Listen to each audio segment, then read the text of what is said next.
कैसे हुए 80s और 90s के बच्चों। 1997 के आसपास के दिनों की बात है।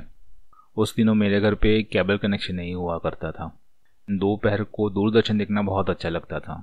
उन दिनों बहुत अच्छे अच्छे टीवी सीरियल मैंने देखे, लेकिन उन दिनों मैं अपने पुराने स्कूल ग्रुप को बहुत मिस करता था जो टूट चुका था। और मुझे ऐसा लगता था जैसे मैं बड़ा हो चुका हूँ और ज़िंदगी की सच्चाइयाँ सामने आ रही है। खैर, उन्हीं 1-2 साल में स्कूल डेज जैसे सीरियल्स की भी शुरुआत हुई, जिसमें स्कूल लाइफ बहुत अच्छी तरीके से दिखाई गई थी और मुझे स्कूल लाइफ के टीवी सीरियल देखना बहुत अच्छा लगता था। तो ऐसे में मुझे ये टीवी सीरियल देखने को मिला जिसका नाम था नटखट रानी बड़ी सयानी। ये एक ऐसी लड़की की कहानी थी जिसे घर वाले उसकी मर्जी के बिना बोर्डिंग स्कूल में दाखिल कर देते हैं। वो लड़की का नाम रानी था और 12-13 साल की होगी और शायद 8वीं क्लास में वो पढ़ती थी। तो रानी जो है वो शुरुआत से ही अपने स्कूल को नफरत करती है।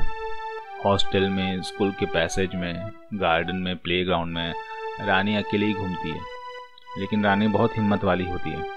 उसने पहले दिनों में ही अपने सीनियर्स के साथ पंगे ले लिए जो उसे परेशान करने आए थे, और उसकी ये हिम्मत को देखकर उसकी 2-4 सहेलियाँ भी बन जाती हैं और रानी उनको बताती है कि वो कैसे यहाँ आई और उसे इस जगह से कितनी नफरत है।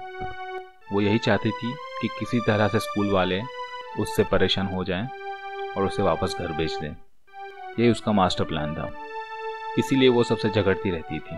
क्लास में कुछ भी बोलती नहीं थी, होमवर्क नहीं करती थी, टीचर्स के कुछ पूछने पर वो जवाब भी नहीं देती थी या रूडली बात करती थी।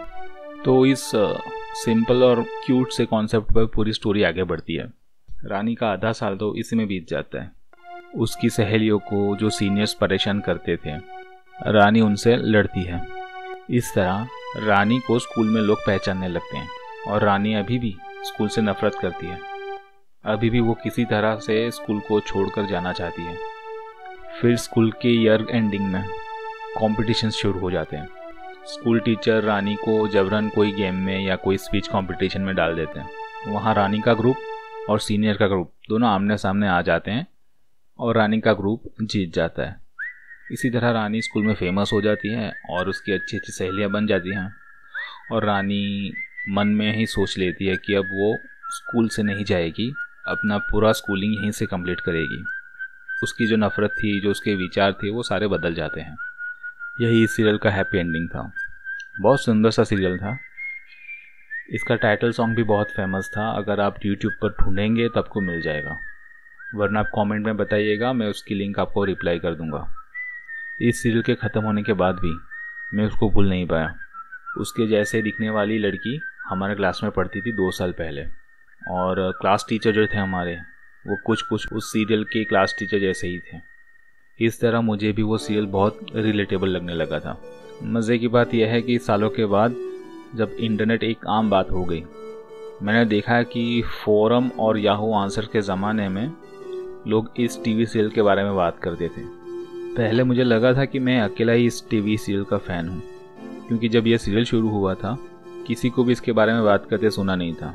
वैसे भी उस समय लोग अपने घरों में केबल कनेक्शन लगवा रहे थे और मुझे लगा कि दोपहर को दूरदर्शन तो कौन ही देखता होगा। लेकिन मैं गलत था। याहू और फोरम के बाद भी ऑर्कुट आया। उसमें भी लोग नटखट रानी बड़ी सयानी की बात करते हुए पाए गए और उन बातों में मैं भी जुड़ गया था।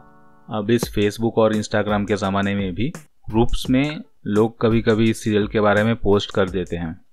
वहाँ ये भी जानने को मिला कि रानी का रोल प्ले करने वाली लड़की अब एक बहुत बड़ी पब्लिक सर्विस पोस्ट पर है, और उनके फ़ोटो देखने के बाद मुझे दोनों सिमिलर ही लगे, लेकिन मैं ज़्यादा श्योर नहीं हूँ।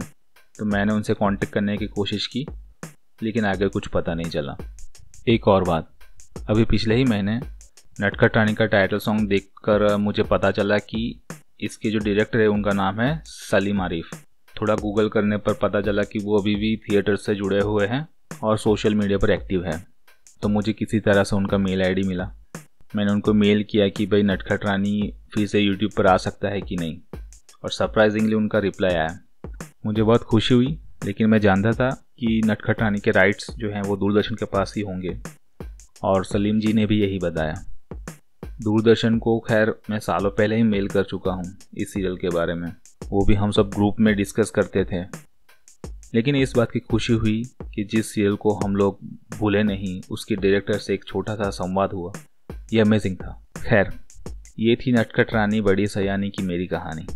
अगर आप भी चाहते हैं कि यह सीरियल टीवी पर फिर से प्रसारित हो या यूट्यूब पर अपलोड हो, तो आप भी दूरदर्शन या प्रसार भारती से किसी तरह रिक्वेस्ट कर सकते हैं। अगर आपने ये सीरियल देखा है तो कमेंट करके बताइए आपको क्या याद है इस टीवी सीरियल के बारे में।